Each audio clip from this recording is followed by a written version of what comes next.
Good morning, everyone, and welcome back to Selena's Simple Kitchen. I'm Selena, of course, and I'm going to be making us some breakfast. I used to have issues with breakfast. I didn't like breakfast. Breakfast was not my friend. And during this whole journey that I've been going through of becoming healthier, becoming a better version of myself, learning to eat, learning to take care of myself, learned that breakfast is very important. Being gluten-free, breakfast is not always easy. You can't just run and grab a biscuit on the way to work. Even a cereal bar, it's not a thing. You just can't do it.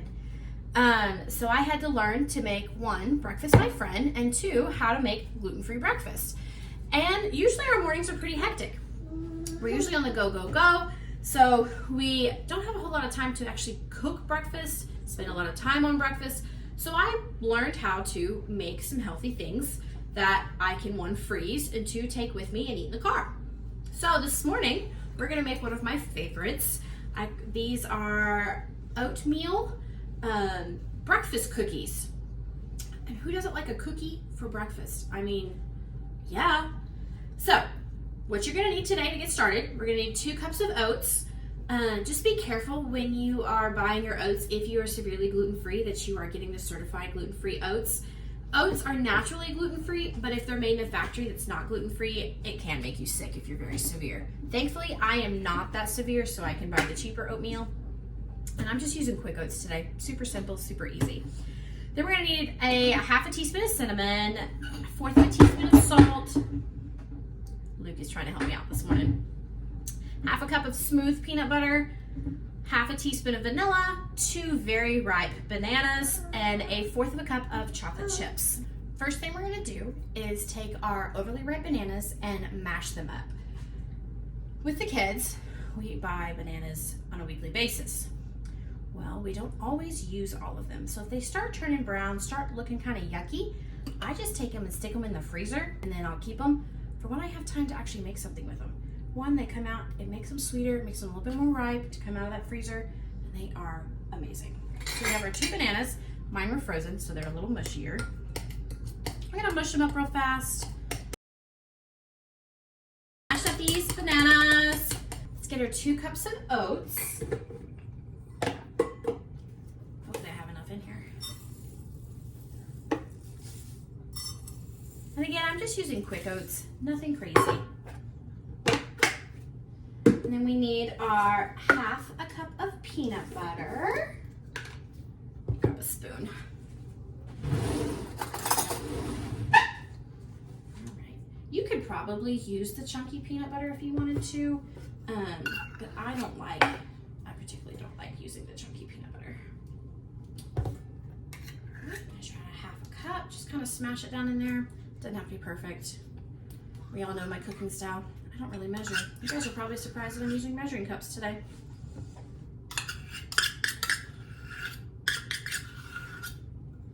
right. Peanut butter's in there. Gonna get our 1/4 of a teaspoon of salt. And again, I'm just kind of using the palm of my hand as a measurement. You don't have to be precise. Half a teaspoon of cinnamon. Just a pretty good little sprinkle there. Half a teaspoon of vanilla, just to add a little flavor to it. That looks good. Then we need 1/4 of a cup of our chocolate chips. I am using dark chocolate chips, just again, to try to give it a little bit more healthy, make it a little bit more better for you. You can use whatever you have on hand, but I am trying to be as healthy as possible. It doesn't really look like that much, but add a few extra. You can't go wrong with too much chocolate, right? Okay, super simple. That's all of our ingredients. It's in, we're ready to go. Let's just stir this up real good.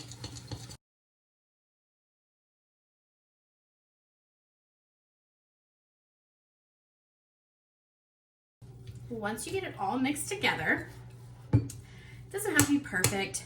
You want to get it pretty well, all the ingredients pretty well incorporated in there. So this is what we're going to look like. It's pretty thick batter. That's fine, nothing to worry about. Then we're going to scoop these out and put them on our cookie sheet, I have lined it with parchment paper, and I have preheated my oven to 350 degrees. I am going to be using a ice cube scooper, just a small one, probably the ones you'd use for like a cookie, to scoop these out onto my cookie sheet. That is, again, lined with parchment paper. I'm going to kind of press that down in there. We're just going to scoop these bad boys out.